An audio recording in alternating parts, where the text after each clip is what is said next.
ఈరోజు Saturday. So, నాకైతే puri and aloo curry తినాలనిపించింది. మన మమ్మీ వాళ్ళతో ఉన్నప్పుడైతే చక్కగా ఎవ్రీడే ఒక్కొక్క బ్రేక్ఫాస్ట్ చేసి పెడతారు. ఉప్మా, దోస, ఇడ్లీ అని. బట్ మనం వన్స్ సపరేట్గా వాళ్ళతో ఉన్నప్పుడు వేరే స్టేట్లో it's very difficult when we are leading our own lifes. Every day we are in to rush, we have to get ready to office, we have to take care our family, our children and everything. And రోజు easy breakfast తింటాం, like bread omelette అని, toast అని, oats అని ఇలా. But at least weekly once ఇలాంటి breakfast చేసుకొని తింటే అదొక సాటిస్ఫాక్షన్ ఉంటుంది. నాకు ఎందుకు పూరి ఆలు గుర్తొచ్చిందనమాట. సో వెంటనే I wanted to prepare and I wanted to eat that. So నేను ఒక వీడియోలో చూశాను, లైక్ గోధుమ పిండిలో కొంచెం రవ వేస్తే పూరీలు కొంచెం చాలా క్రిస్పీగా వస్తాయని. So I wanted to try that and నిజంగానే చాలా క్రిస్పీగా వచ్చాయి. ఈవెన్ మా పాప కూడా చాలా పూరీస్ తిన్నది ఆ రోజు మాత్రం.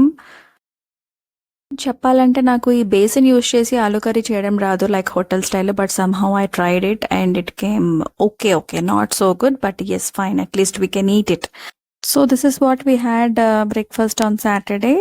సాటర్డే అంటే మనం అనుకుంటాము మన పర్సనల్ వర్క్స్ ఏమైనా కంప్లీట్ చేద్దామని. But again if we have a toddler or little kid, it's again another ball game. We have some other chaotic drama.